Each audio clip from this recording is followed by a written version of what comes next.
Good evening students, कैसे हैं आप सब। होप आप सब बहुत अच्छे होंगे।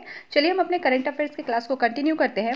हमने लास्ट क्लास में इंटरनेशनल करंट अफेयर शुरू कर दिया था, कुछ पार्ट को हमने कंप्लीट कर लिया है। आगे के कुछ पार्ट को देखते हैं कि क्या टॉपिक है अगला। देखिए अगला टॉपिक है रूस यूक्रेन संघर्ष। ठीक है, ये काफ़ी दिनों से, काफ़ी समय से ये मुद्दा बना हुआ है, हाईलाइटेड मुद्दा है, तो आप सबको पता होना चाहिए। ठीक है, तो एक नए अध्याय की ओर भारतीय कूटनीति। ठीक है, तो बताया जा रहा है कि रूस यूक्रेन युद्ध को 3 साल से ज़्यादा का वक्त हो गया है, लेकिन इसके बावजूद इस युद्ध का अंत जो है वो अभी तक नहीं हो पाया है। ठीक है, और दुनिया के बड़े बड़े देश इस युद्ध को खत्म करने की कोशिश में लगे हुए हैं, लेकिन भारत ने अब इस युद्ध को खत्म करने का बीड़ा उठा लिया। ठीक है, तो इसलिए अभी ये यहाँ पर हाईलाइटेड हुआ है। यहाँ पर प्रधानमंत्री के रूस और यूक्रेन की यात्रा के बाद अब इस जंग के खत्म होने की संभावनाएं जो है वो बढ़ गई है। और बीते दिन रूस के राष्ट्रपति पुतिन ने बयान जारी कर इस युद्ध में भारत की मध्यस्थता की इच्छा जताई थी। और पुतिन ने सिर्फ भारत ही नहीं बल्कि चीन और ब्राजील को भी मध्यस्थता करने को कहा है। ठीक है, लेकिन पूरी दुनिया की नज़रें भारत और प्रधानमंत्री मोदी पर ही टिकी है कि भारत इस युद्ध को रुकवाने की क्षमता रखता है और ये युद्ध रुकवा सकता है। ठीक है, तो ये बातें अभी कही जा रही है कि ये जो रूस यूक्रेन संघर्ष जो पिछले 3 साल से ज़्यादा से चल रहा है, तो उसमें भारत की जो कूटनीति है उससे रिलेटेड बताया गया है यहाँ पर। ठीक है, तो यहाँ पर कुछ फैक्ट है नहीं आपके लिए। ठीक है, चलिए हम एक नज़र देखते चलते, फिर भी इसका बैकग्राउंड देख लेते हैं हम लोग क्या था। तो देखिए यूक्रेन और रूस जो है वो सैकड़ों वर्षों के सांस्कृतिक, भाषाई और पारिवारिक संबंध साझा करते हैं। रूस और यूक्रेन में कई समूहों के लिए देशों की साझा विरासत एक भावनात्मक मुद्दा है जिसका चुनावी और सैन्य उद्देश्यों के लिए प्रयोग किया गया है। यहाँ पर सोवियत संघ के हिस्से के रूप में यूक्रेन रूस के बाद दूसरा सबसे शक्तिशाली सोवियत गणराज्य था। ठीक है, और रणनीतिक, आर्थिक एवं सांस्कृतिक रूप से काफी महत्वपूर्ण था। कौन? तो आपका यूक्रेन। ठीक है, रूस के बाद बताया जा रहा है कि ये इतना महत्वपूर्ण था रणनीतिक, आर्थिक और सांस्कृतिक रूप में। ठीक है, अब देखिए संघर्ष के कारण के बारे में बताया जा रहा है। तो देखिए शक्ति संतुलन पहले बताया जा रहा है कि जब यूक्रेन सोवियत संघ से अलग हुआ, रूस और पश्चिम दोनों ने इस क्षेत्र में सत्ता संतुलन को अपने पक्ष में रखने के लिए लगातार संघर्ष किया। पश्चिमी देशों के लिए बफर जोन अमेरिका और यूरोपीय संघ के लिए यूक्रेन रूस और पश्चिम के बीच एक महत्वपूर्ण बफर जोन है। ठीक है, मूलतः जैसे मैंने कल भी कहा था कि ये इस तरह की जो लड़ाई होती है वो मेनली वर्चस्व की लड़ाई होती है। ठीक है, अब देखिए बताया जा रहा है, सेकंड पॉइंट में देखिएगा, काला सागर में रूस की रुचि, काला सागर क्षेत्र का अद्वितीय भूगोल रूस को कई भू राजनीतिक लाभ प्रदान करता है। ठीक है, तो ऐसा कोई ना कोई क्षेत्र आप देखेंगे ही, जब इस तरह के आप युद्ध को या इस तरह के चीज़ों को पढ़ते हैं तो आप देखेंगे कोई ना कोई ऐसा क्षेत्र विशेष आपको ज़रूर मिलेगा जहाँ जिसको लेकर वर्चस्व होती है। ठीक है, और इसमें बताया जा रहा है कि सबसे पहले यह पूरे क्षेत्र के लिए क्या है, एक महत्वपूर्ण क्षेत्र पूरे क्षेत्र के लिए क्या है, ये एक महत्वपूर्ण क्षेत्र है। ठीक है, और काला सागर तक पहुंच सभी तटीय एवं पड़ोसी राज्यों के लिए भी क्या है, महत्वपूर्ण है। और दूसरी ओर बताया जा रहा है कि यह क्षेत्र माल एवं ऊर्जा के लिए भी क्या है, बहुत ही ज़्यादा इंपॉर्टेंस रखता है। ठीक है, अब देखिए यूक्रेन की नाटो सदस्यता, इसके बारे में दिया गया है कि यूक्रेन ने उत्तरी अटलांटिक संधि संगठन यानी कि नाटो, तो यूक्रेन ने नाटो से गठबंधन में अपने देश की सदस्यता में तेजी लाने का आग्रह किया है। रूस ने इस तरह के एक कदम को रेड लाइन घोषित कर दिया और अमेरिका के नेतृत्व वाले सैन्य गठबंधनों तक इसकी पहुंच के परिणामों के बारे में चिंतित है। और काला सागर बुल्गारिया, जॉर्जिया, रोमानिया, रूस, तुर्की और यूक्रेन से घिरा है। ये सभी नाटो देश है। ठीक है, अब देखिए बताया जा रहा है कि नाटो देशों और रूस के बीच इस टकराव के कारण काला सागर सामरिक महत्व का क्षेत्र है और एक संभावित समुद्री फ्लैश पॉइंट है। अब वर्तमान स्थिति देखिए, बताया जा रहा है कि रूस जो है वो अमेरिका से आश्वासन मांग रहा है कि यूक्रेन को नाटो में शामिल नहीं किया जाए। ठीक है, चूंकि रूस पूरी तरह से जोर लगा रहा है। अब देखिए हालांकि अमेरिका ऐसा कोई आश्वासन देने को तैयार नहीं है। ठीक है, ये रूस ऐसा मतलब आश्वासन चाह रहा है अमेरिका से। ठीक है, लेकिन इसने देशों के मध्य गतिरोध की स्थिति उत्पन्न कर दी है, जिस कारण हजारों रूसी सैनिक यूक्रेन पर आक्रमण करने के लिए तैयार है। ठीक है, अब देखिए पश्चिमी देशों से प्रतिबंधों में राहत और अन्य रियायतें प्राप्त करने के लिए रूस यूक्रेन की सीमा पर तनाव बढ़ा रहा है और रूस के खिलाफ अमेरिका या यूरोपीय संघ द्वारा किसी भी प्रकार की सैन्य कार्रवाई विश्व के समक्ष एक बड़ा संकट उत्पन्न कर देगी। और अब तक इसमें शामिल किसी भी पक्ष द्वारा इस पर विचार या बातचीत नहीं की गई है। ठीक है, अब देखिए एक नज़र देख लेते हैं भारत का रुख। भारत ने शुरू से ही युद्ध की निंदा करते हुए दोनों पक्षों से संयुक्त राष्ट्र चार्टर के सिद्धांतों और क्षेत्रीय अखंडता का आदर करने और कूटनीति के द्वारा समाधान खोजने का आग्रह किया है। और अपनी यूरोप यात्रा के दौरान चीनी राष्ट्रपति शी जिनपिंग सर्बिया और हंगरी तक जाकर लौट गए, वह यूक्रेन नहीं गए। ठीक है, और इसलिए प्रधानमंत्री मोदी की यूक्रेन यात्रा का चहुओर स्वागत हुआ। अपनी बहुचर्चित यूक्रेन यात्रा के दौरान राष्ट्रपति जेलेंस्की के साथ वार्ता में प्रधानमंत्री मोदी ने कहा था, हम तटस्थ नहीं हैं, हमने शुरू से ही एक पक्ष चुना है और वह पक्ष शांति का है। ऐसा भारत की तरफ से नरेंद्र मोदी जी ने कहा। और भारत के किसी भी प्रधानमंत्री की यह पहली यूक्रेन यात्रा थी और वह 1.5 महीने पहले रूस की यात्रा पर भी गए थे। तब उन्होंने राष्ट्रपति पुतिन से कहा था कि युद्ध का समाधान जंग के मैदान में नहीं मिलता है। मतलब मूलतः भारत का जो पक्ष है वो एक शब्द में कहा जाए तो वो शांति का पक्ष चाहता है और चाहता है कि किसी तरह भी आप लोग कम्युनिकेट करके एक जगह आकर इसे ख़त्म कर दे। ठीक है, ये ऐसा भारत का रुख है यहाँ पर। अब देखिए नेक्स्ट क्या है। नेक्स्ट है बांग्लादेश बना कोलंबो सुरक्षा कॉन्क्लेव का 5वां सदस्य। ठीक है, देखिए ये यहाँ से आपको फैक्ट निकल के आएंगे तो इसको याद रखिएगा। तो अगर आपको पूछे कि कोलंबो सुरक्षा कॉन्क्लेव का 5वां सदस्य जो है वो कौन बना, कौन सा देश बना, तो आपको ध्यान रखना है बांग्लादेश। ठीक है, तो देखिए बात है जुलाई 2024 में। जुलाई 2024 बांग्लादेश को कोलंबो सुरक्षा कॉन्क्लेव यानी कि CSC, ठीक है, कोलंबो सुरक्षा कॉन्क्लेव के 5वें सदस्य के रूप में यहाँ पर आधिकारिक तौर पर शामिल किया गया। ठीक है, तो ध्यान रखेंगे।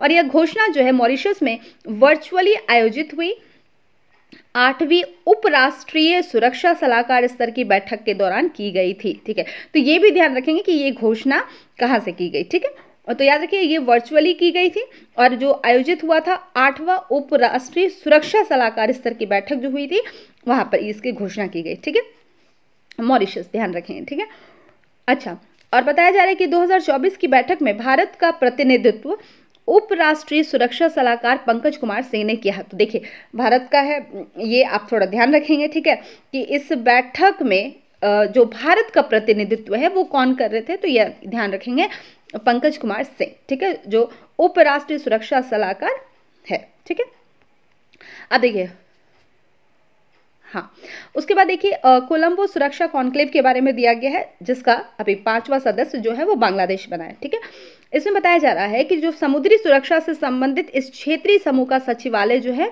वो कहाँ पर है, कोलंबो में है। ठीक है, नाम भी है कोलंबो सुरक्षा कॉन्क्लेव। ठीक है, इनके सदस्य देशों में अब देखिए 5वां सदस्य आपको पता है कौन है, बांग्लादेश है। तो सदस्य देशों में कौन है, तो भारत है, श्रीलंका है और एक मिनट भारत, श्रीलंका, मॉरिशस, मालदीव और बांग्लादेश। ठीक है, तो आपको 5 नाम याद रखने। ठीक है, वहाँ पर भारत, श्रीलंका, मॉरिशस, मालदीव और बांग्लादेश। ठीक है, और मॉरिशस जो है 2022 में इसका सदस्य बना। ठीक है, अच्छा बता दें कि इसकी स्थापना कब हुई थी, तो इसकी स्थापना 2020 में भारत, श्रीलंका एवं मालदीव द्वारा समुद्री सहयोग पर त्रिपक्षीय बैठक के दायरे का विस्तार करने के साथ हुई। तो देखिए ये पॉइंट आपके लिए इंपॉर्टेंट हो जाएगा कि अगर पूछा जाएगा कि इसकी स्थापना जो हुई, तो देखिए आप अभी इसमें 5 सदस्य देख रहे हैं, तो जिसमें से याद रखिएगा जो इसकी स्थापना में कौन कौन देश थे, तो भारत, श्रीलंका और मालदीव। ठीक है, कब, 2020। ठीक है, और 22 में मॉरिशस बना। ठीक है, और फिर अभी आपका 24 में बांग्लादेश। ठीक है, तो इतनी बातें आपको ध्यान में रखनी है क्योंकि इसका स्टार्टिंग पॉइंट है, ये आपको ध्यान रखना है। ठीक है, और नेक्स्ट देख लीजिए, इसका उद्देश्य जो है वो हिंद महासागर क्षेत्र में सभी तटीय देशों से संबंधित क्षेत्रीय सहयोग और साझा सुरक्षा को रेखांकित करना है। ठीक है, तो जो मेन पॉइंट्स थे वो आपको निकाल लेने हैं इससे।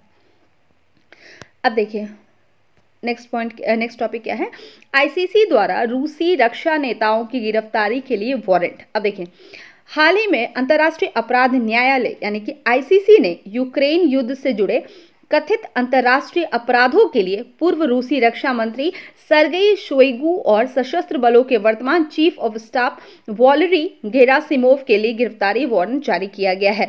तो 2 नाम आप देख रहे हैं, एक पूर्व रूसी रक्षा मंत्री है, क्या नाम है इनका, सर्गेई शोइगु। ठीक है, तो ओवरऑल दिमाग में नाम रखेंगे यार। और जो सशस्त्र बल के वर्तमान चीफ ऑफ स्टाफ जिनका नाम है वॉलरी गेरासिमोव, ठीक है। तो इन दोनों की गिरफ्तारी वारंट जो है वो जारी कर दी गई है, ठीक है। और वारंट के अनुसार ये अपराध जो है वो 10 अक्टूबर 2022 से 9 मार्च 2023 के बीच किए गए थे, ठीक है। और बताया जा रहा है कि 2023 में रूसी राष्ट्रपति व्लादिमीर पुतिन के लिए भी युद्ध अपराध के लिए आईसीसी वारंट जारी किया गया था, ठीक है। तो ये सब चर्चा का विषय रह चुका है, इवन अभी भी फिर से ये हाईलाइटेड है, ठीक है। अब देखिए वो दो नाम जिनके खिलाफ वारंट जारी किए गए, सर्गेई शोइगु और वालेरी गेरासिमोव के बारे में देख लीजिए। तो शोइगु के बारे में देखते हैं। शोइगु जो है वो रूसी रक्षा मंत्री थे, हमने पढ़ा, पूर्व रक्षा मंत्री, जिनके नेतृत्व में फरवरी 2022 में यूक्रेन पर आक्रमण शुरू हुआ था। अच्छा, ये नाम ध्यान रखेंगे कि इन्हीं के नेतृत्व में ये आक्रमण शुरू हुआ था, ठीक है। उन्हें पुतिन के एक प्रमुख सहयोगी के रूप में देखा जाता था, क्योंकि वे 12 वर्षों तक अपने पद पर रहे थे और ऐसे व्यक्ति थे जिन्हें युद्ध प्रयासों का नेतृत्व जो है वो सौंपा गया था। अब गेरासिमोव के बारे में देख लेते हैं। पुतिन और शोइगु के बाद गेरासिमोव जो है वो गेरासिमोव को सरकार में सबसे शक्तिशाली व्यक्ति माना जाता था। वर्ष 2012 में उन्हें उप रक्षा मंत्री बनाया गया था, ठीक है। तो ये ध्यान रखें। तो ये थे रक्षा मंत्री शोइगु और ये थे उप रक्षा मंत्री, ठीक है। अब देखिए यूक्रेन शांति सम्मेलन एवं भारत। तो अभी हमने पिछले पेज में हमने देखा भी कि यहाँ पर भारत क्या चाहता है। तो देखिए 15 और 16 जून 2024 को रूस यूक्रेन संघर्ष को समाप्त करने के लिए स्विट्जरलैंड के बर्गनस्टॉक में 2 दिवसीय शांति शिखर सम्मेलन का आयोजन किया गया। तो ये आप ध्यान रखेंगे कि इस संघर्ष को समाप्त करने के लिए क्या किया गया, एक शांति शिखर सम्मेलन का आयोजन किया गया। कहाँ पर? स्विट्जरलैंड, और याद रखेंगे डीपली, स्विट्जरलैंड के बर्गनस्टॉक में, ठीक है। इसके मुख्य बातें देखिए क्या है। यूक्रेन में शांति के लिए स्विट्जरलैंड द्वारा आयोजित इस शांति शिखर सम्मेलन में 100 से अधिक देशों और अंतर्राष्ट्रीय संगठनों के प्रतिनिधियों ने भाग लिया था, ठीक है। किसमें? तो ये जो यहाँ पर शांति शिखर सम्मेलन हुआ था उसमें, ठीक है। कहाँ पर? स्विट्जरलैंड। अब देखिए इसमें बताया जा रहा है कि यूक्रेन में शांति के लिए स्विट्जरलैंड द्वारा आयोजित इस शांति शिखर सम्मेलन में 100 से अधिक देशों और अंतर्राष्ट्रीय संगठनों ने अच्छा ये हमने पढ़ा पिछले पेज में। और शिखर सम्मेलन के अंत में एक संयुक्त घोषणा पत्र जारी किया गया, जिसमें यूक्रेन के खिलाफ रूसी संघ के चल रहे युद्ध को समाप्त करने और संप्रभुता, क्षेत्रीय अखंडता और अंतर्राष्ट्रीय कानून के पालन की वकालत भी की गई इसमें, ठीक है। अब देखिए इस घोषणा पत्र में परमाणु सुरक्षा, वैश्विक खाद्य सुरक्षा और मानवीय मुद्दों के 3 एजेंडों पर ध्यान केंद्रित किया गया। तो 3 एजेंडा ध्यान रखिए, परमाणु सुरक्षा, वैश्विक खाद्य सुरक्षा और मानवीय मुद्दों के 3 एजेंडे, ठीक है। अब देखिए बताया जा रहा है कि इस संयुक्त घोषणा पत्र में सम्मेलन में उपस्थित देशों में से कुल 82 देश, ठीक है, 82 देशों और संगठनों ने हस्ताक्षर कर उस पर अपनी मंजूरी दी, ठीक है। अब देखिए इनमें यूरोपीय संघ के प्रमुख देशों के अलावा कौन कौन? देखिए ऑस्ट्रेलिया, इजराइल, जापान, अमेरिका, तुर्की आदि देशों और यूरोपीय आयोग, यूरोपीय परिषद, यूरोपीय संसद ने हस्ताक्षर किए। तो ये लोग इसमें शामिल थे, ठीक है। अब देखिए बताया जा रहा है भारत, मैक्सिको, सऊदी अरब, दक्षिण अफ्रीका, थाईलैंड, इंडोनेशिया, यूएई ने शिखर सम्मेलन में भाग लिया, लेकिन ये उन देशों में शामिल थे जिन्होंने संयुक्त विज्ञप्ति पर हस्ताक्षर नहीं किया, ठीक है। तो ये ध्यान रखिएगा कि इन सभी देशों ने यहाँ पर भागीदार तो ये थे ही, शामिल थे ही, लेकिन इन्होंने उस विज्ञप्ति पर किसी भी तरह का सिग्नेचर, किसी भी तरह का हस्ताक्षर नहीं किया है। और बताया जा रहा है कि भारत के साथ साथ किसी भी ब्रिक्स सदस्य, वर्तमान और भविष्य के जो सब मिला के, उन्होंने भी घोषणा पत्र पर हस्ताक्षर नहीं किए, ठीक है। तो इनके अलावा जो ब्रिक्स सदस्य है उन्होंने भी हस्ताक्षर नहीं किए, ठीक है। अब देखिए और सबसे अहम बात बताया जा रहा है कि रूस को इस सम्मेलन में आमंत्रित नहीं किया गया था, ठीक है, ध्यान रखेंगे इसे। अब देखिए अच्छा ये पिछला पॉइंट ही है कि रूस को सम्मेलन में बुलाया नहीं गया था। अब देखिए भारत का दृष्टिकोण, शांति शिखर सम्मेलन में भारत की हिस्सेदारी जो है वो भारत के इस स्पष्ट और एकरूप रुख के मुताबिक है कि केवल संवाद और कूटनीति में ही स्थायी शांति संभव है। तो ये हमने पिछले पेज में भी हमने पढ़ा। यहाँ पर भारत का रुख जो है वो बस एकमात्र यही है कि आप क्या करें, कम्युनिकेट करें, आप संवाद करें और किसी भी तरह से एक शांति यहाँ पर बनाए रखें, एक स्थायी शांति को आप स्थापित करें। ये भारत का अपना पक्ष है, ठीक है। और भारतीय दृष्टिकोण है कि शांति के लिए सभी पक्षों का साथ लाया जाना चाहिए और केवल वही विकल्प जो दोनों पक्षों को स्वीकार हो स्थायी शांति ला सकते हैं, ठीक है। तो ऑब्वियसली जब अगर हम स्थायी शांति की बात कर रहे हैं तो दोनों पक्ष यानी कि रूस और यूक्रेन जो है वो दोनों उसको स्वीकार हो, दोनों देशों को वो स्वीकार हो, तभी वहां पर स्थायी शांति लाया जा सकता है, ठीक है। और इसलिए भारत ने शिखर सम्मेलन से जारी होने वाले किसी भी विज्ञप्ति या दस्तावेज को खुद को अलग रखा है, ठीक है। और इसके पहले भी भारत यूक्रेन संकट से जुड़ी सभी बैठकों में शामिल हुआ है, लेकिन किसी भी प्रस्ताव को पारित करने में अपनी भूमिका में खुद को अलग रखा है, ठीक है। अब देखिए, संयुक्त राष्ट्र सुरक्षा परिषद, फिर संयुक्त राष्ट्र महासभा, इंटरनेशनल एटॉमिक एनर्जी एजेंसी और ह्यूमन राइट्स काउंसिल में भी भारत ने यूक्रेन संकट पर एक समान दृष्टिकोण बनाए रखे हैं। तो इन सब के भी वही दृष्टिकोण है जो भारत का है, ठीक है, जो भारत चाहता है, ठीक है। और भारत के अनुसार किसी भी नतीजे पर पहुंचने से पहले रूस और यूक्रेन का एक साथ एक मंच पर होना जरूरी है, ठीक है, ताकि वहां पर वो आपस में कम्युनिकेट कर सके, ठीक है। अब देखिए नेक्स्ट क्या है, देखिए नेक्स्ट है भारत के परमाणु हथियारों में वृद्धि। नेक्स्ट टॉपिक है हमारा ये सिप्री रिपोर्ट, ठीक है। तो according to SIPRI report Bharat के पास जो परमाणु हथियार है उसमें वृद्धि हुई है। तो देखिए जून 2024 में जारी Stockholm International Peace Research Institute, तो देखिए सिप्री का फुल फॉर्म आप ध्यान रखेंगे, ठीक है। सिप्री क्या है, यहाँ पर देखिए Stockholm International Peace Research Institute की 2024 की वार्षिक समीक्षा के अनुसार 172 परमाणु हथियारों के साथ भारत अब दुनिया भर के परमाणु सशस्त्र देशों की रैंकिंग में पाकिस्तान से आगे निकल गया है, ठीक है। तो ध्यान रखेंगे कितने, 172। और भारत के परमाणु शस्त्रागार में मामूली वृद्धि हुई है। जनवरी 2023 में भारत के पास 164 परमाणु वॉरहेड थे, जो जनवरी 2024 तक बढ़कर 172 हो गए हैं, ठीक है।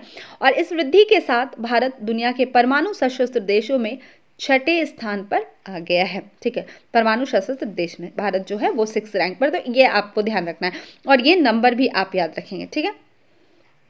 और देखिए बताया जा रहा है कि परमाणु क्षमता के मामले में संयुक्त राज्य अमेरिका सबसे आगे है, ठीक है।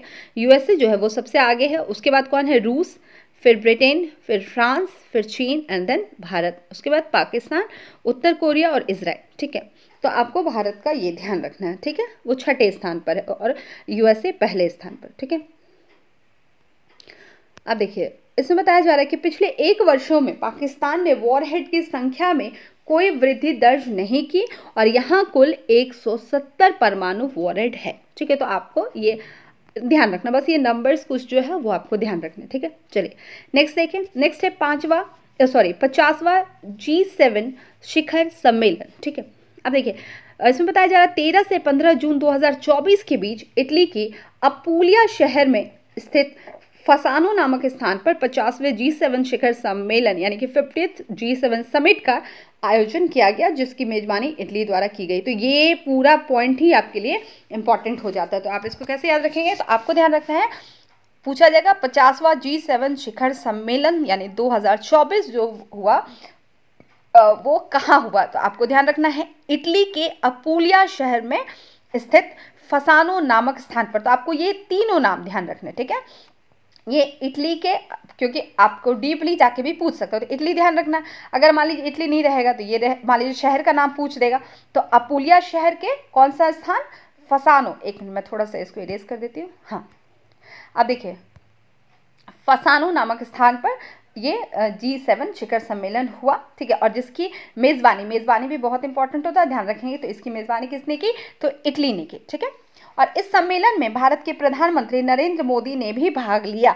हाँ ये भी बहुत इंपॉर्टेंट है कि क्या भारत इस सम्मेलन में शामिल हुआ था, तो हाँ यहाँ पर भारत इस सम्मेलन में शामिल हुआ था।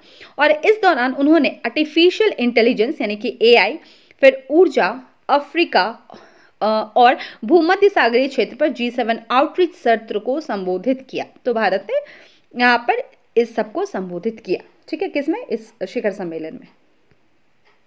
अब देखिए नेक्स्ट बताया जा रहा है इसमें कि लगातार तीसरे कार्यकाल के लिए पदभार ग्रहण करने के पश्चात यह प्रधानमंत्री की प्रथम विदेश यात्रा थी, ठीक है।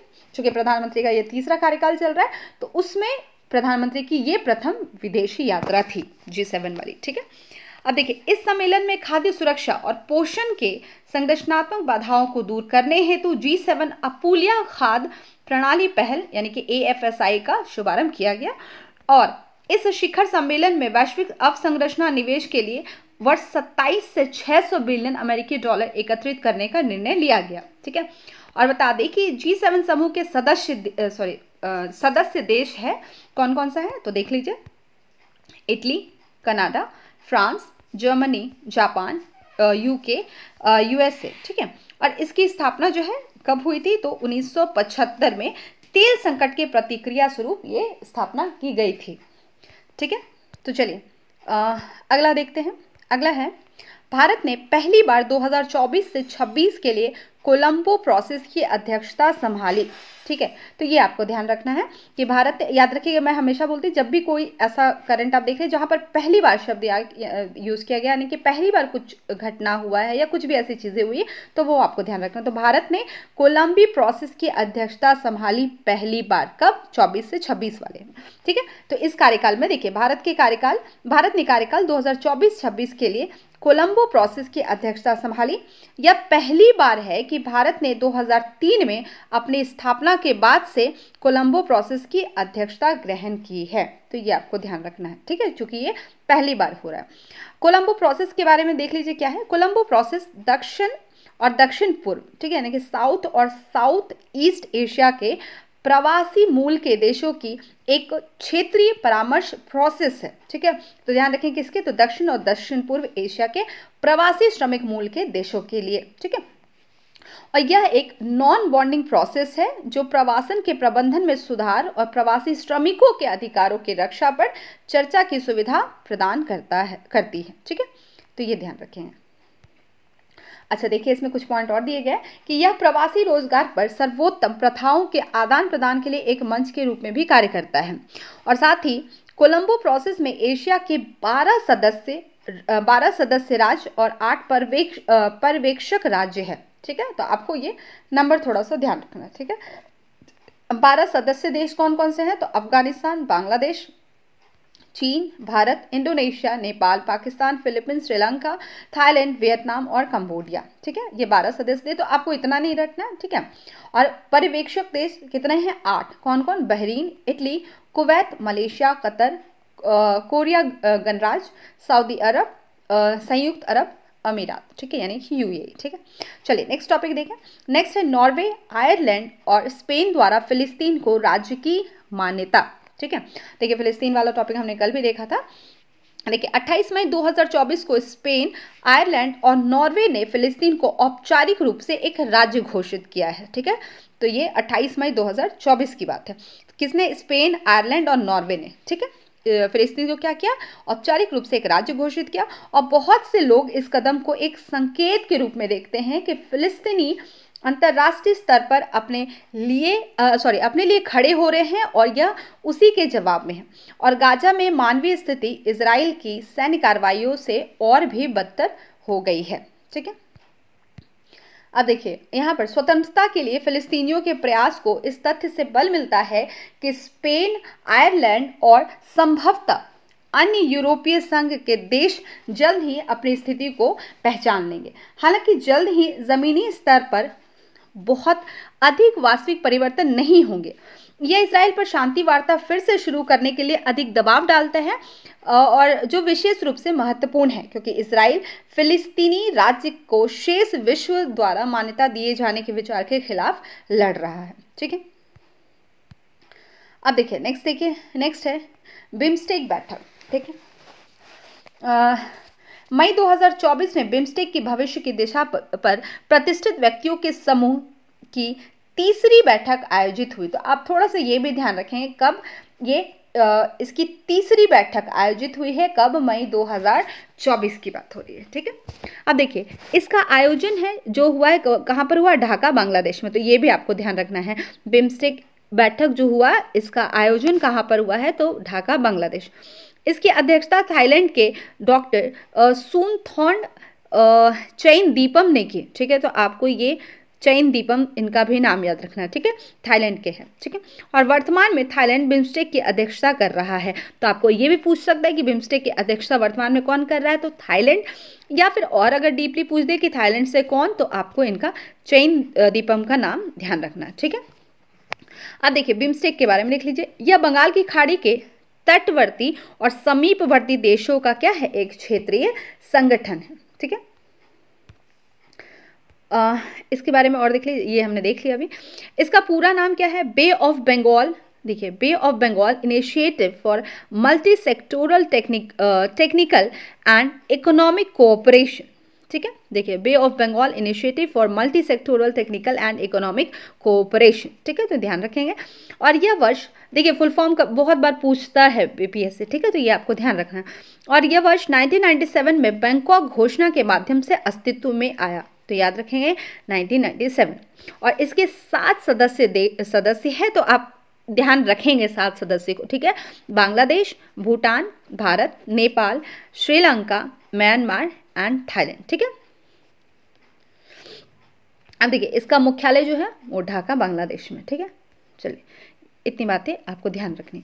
नेक्स्ट देखिए, नेक्स्ट है विश्व जल शिखर सम्मेलन एवं रिपोर्ट। 18 से 25 मई 2024 के बीच इंडोनेशिया के बाली में 10वें विश्व शिखर सम्मेलन का आयोजन किया गया। तो देखिए जब भी आप इस तरह का सम्मेलन पढ़ रहे हैं कि वो 10वां था, कितना था, तो आप एक जगह अलग अलग कॉलम बना लीजिए, नाम लिख लीजिए कॉलम बनाकर, और लिखिए कि वो कितना था, कहाँ पर हुआ, कौन इसकी अध्यक्षता कर रहा है। ठीक है, तो देखिए ये भी ध्यान रखेंगे कि इंडोनेशिया के बाली में क्या हुआ है? 10वां विश्व जल शिखर सम्मेलन आयोजित किया गया। कहाँ पर?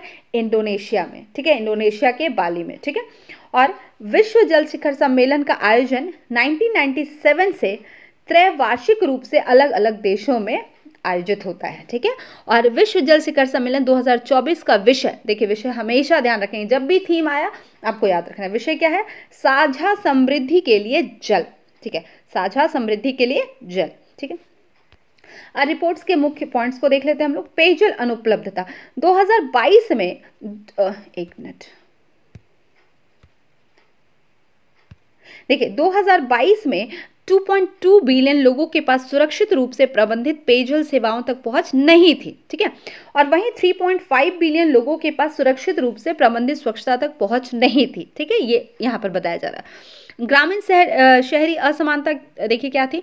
बुनियादी पेयजल एवं स्वच्छता सेवाओं तक पहुंच के अभाव वाले 10 में से 8 लोग ग्रामीण क्षेत्रों में रहते हैं, और निम्न आय वाले देशों में इस ग्रामीण शहरी पहुंच अंतर को कम करने के प्रयासों के बाद भी बहुत कम प्रगति हुई है। ठीक है, चलिए आगे देखें। उसके बाद क्या है? निम्न आय वाले देश ज्यादा प्रभावित।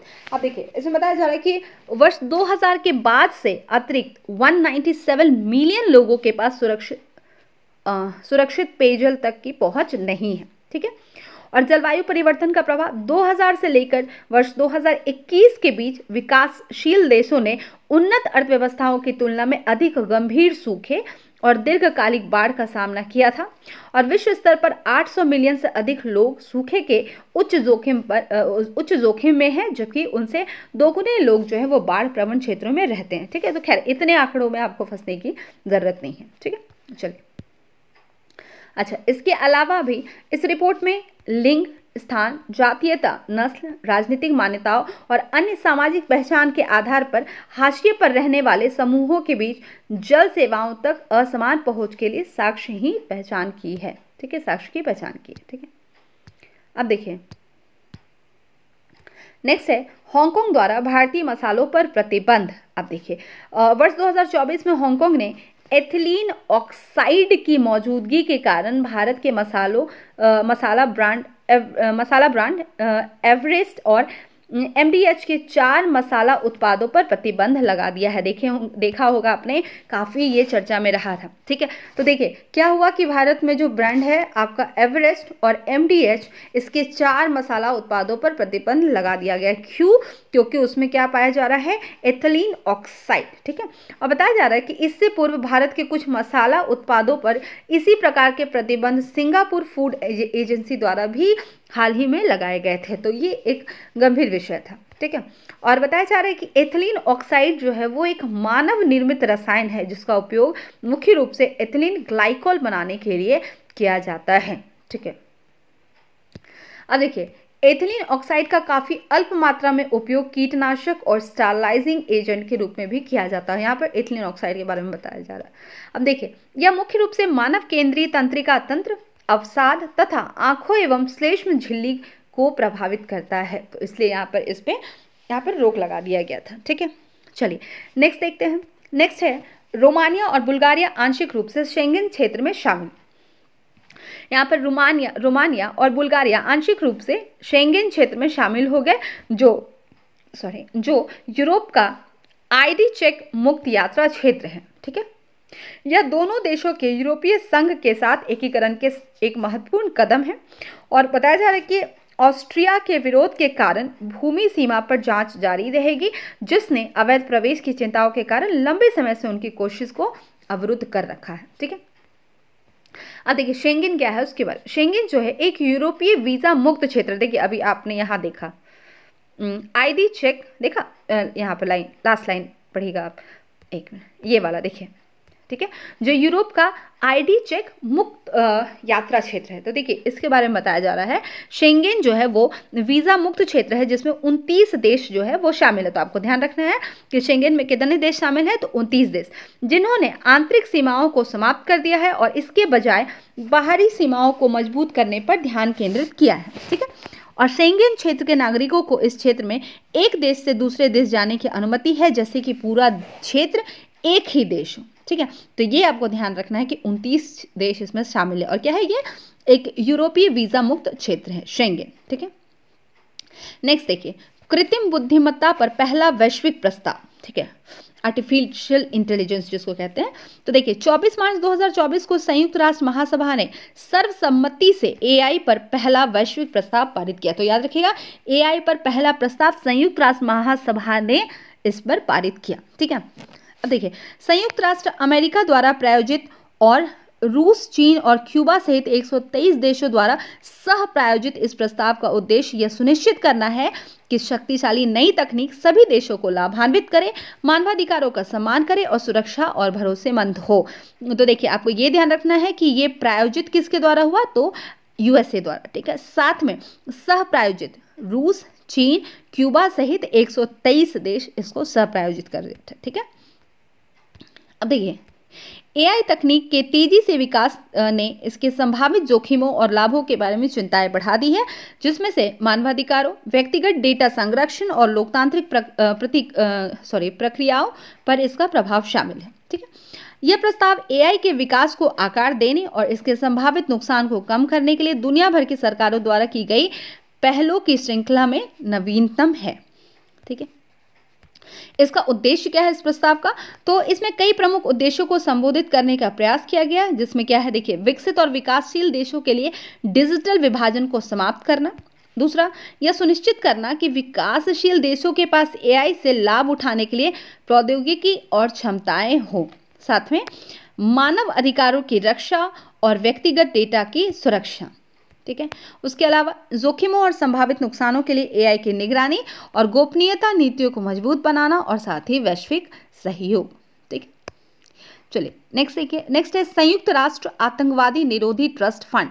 भारत ने आतंकवाद के विरुद्ध वैश्विक लड़ाई में सहयोग देने की प्रतिबद्धता को रेखांकित करते हुए इस कोष में $5 लाख का योगदान दिया। ठीक है, किसके लिए, तो वैश्विक लड़ाई में सहयोग करने के लिए, किसके विरुद्ध, तो आतंकवाद के विरुद्ध। ठीक है, अपने याद रखेंगे ये आतंकवाद के विरुद्ध। ठीक है, और अपने वर्तमान योगदान के साथ भारत का संचयी वित्तीय सहयोग अब $2.55 मिलियन हो गया है, $2.55 मिलियन। भारत का योगदान संयुक्त राष्ट्र आतंकवाद निरोधक कार्यालय यानी कि UNOCT के वैश्विक कार्यक्रमों मुख्य रूप से आतंकवाद के वित्त पोषण का मुकाबला और आतंकवादी यात्रा कार्यक्रम के मुकाबलों को समर्थन प्रदान करेगा। ठीक है, अब देखिए नेक्स्ट है, एक मिनट, संयुक्त राष्ट्र आतंकवाद निरोधी ट्रस्ट फंड क्या है। देखिए इसमें इस कोष की स्थापना जो है वो 2009 में महासचिव द्वारा की गई थी और 2017 में इसके निर्माण के बाद इसे संयुक्त राष्ट्र आतंकवाद निरोधक कार्यालय को हस्तांतरित कर दिया गया। तो ये आप ध्यान रखिएगा। ठीक है, और यह कोष जो है वो सरकारों, अंतर सरकारी, ठीक है, और गैर सरकारी संगठनों, निजी संस्थानों और व्यक्तियों से योगदान स्वीकार करता है। ठीक है, तो कोई ये नहीं है कि सिर्फ सरकारी, ठीक है, सरकारी, अंतर सरकारी, गैर सरकारी संगठन, निजी संस्थान और व्यक्तियों से ये योगदान स्वीकार करता है। ठीक है, कौन? तो संयुक्त राष्ट्र आतंकवाद निरोधी ट्रस्ट फंड। चलिए नेक्स्ट है ICET पहल क्या है। देखिए हाल ही में महत्वपूर्ण और उभरती प्रौद्योगिकी पर अमेरिका भारत पहल ICET की दूसरी बैठक दोनों देशों के बीच 17 जून 2024 को नई दिल्ली में आयोजित की गई। तो आपको ध्यान रखना है कि ये किसके बीच, तो अमेरिका और भारत पहल की दूसरी बैठक। ठीक है, तो आप की पॉइंट्स निकालते चलिए, उतना आपको ऐसे नहीं याद रखना है। ठीक है, और बैठक की सह अध्यक्षता भारत के राष्ट्रीय सुरक्षा सलाहकार SSA अजीत डोभाल और संयुक्त राष्ट्र अमेरिका के सब्बर जैक सुलिवन ने की। तो आप ये ध्यान रखेंगे, इंपॉर्टेंट हो सकता है आपके लिए कि ये क्या है, इसकी अध्यक्षता किसने की, तो भारत की तरफ से राष्ट्रीय सुरक्षा सलाहकार कौन, अजीत डोभाल, और USA के सब्बर जैक सुलिवन ने की। ठीक है, ICET दोनों देशों के बीच अंतरिक्ष, अर्धचालक, उन्नत दूरसंचार, कृत्रिम बुद्धिमत्ता, क्वांटम जैव प्रौद्योगिकी और स्वच्छ ऊर्जा से रणनीतिक सहयोग को गहरा और विस्तारित करने पर केंद्रित है। ठीक है, अब देखिए पहली ICET बैठक जनवरी 2023 में, याद रखिएगा अभी हमने देखा दूसरी बैठक। ठीक है, तो पहला कहाँ पर, 2023 वाशिंगटन DC US में आयोजित की गई थी। ठीक है, तो ये आपको ध्यान रखना है। ठीक है, और दूसरा बैठक कहाँ पर, तो नई दिल्ली में। याद रखिएगा पहली बैठक US में वाशिंगटन DC और दूसरी बैठक नई दिल्ली भारत। ठीक है,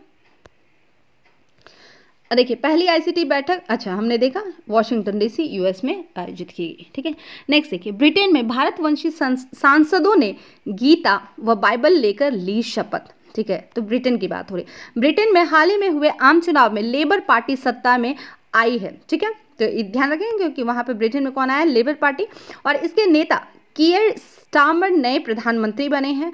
चुनाव में ऋषि सुनक समेत कई भारतवंशी भी संसद के लिए निर्वाचित हुए, इनका नाम आपने सुना होगा। ठीक है, और संसद में शपथ ग्रहण के दौरान भारतीय मूल के सांसदों ने ब्रिटिश क्राउन के प्रति अपनी निष्ठा की प्रतिज्ञा अपने हाथों में भगवद गीता, सुंदर गुटका और बाइबल लेकर की। ठीक है, और देखिए यहाँ पर संसदीय चुनावों में अपनी कैम्ब्रिजशायर सीट गंवाने वाले पूर्व सांसद शैलेश वारा ने स्पीकर लिंडसे हायल को भगवद गीता की एक नई प्रति भेंट की।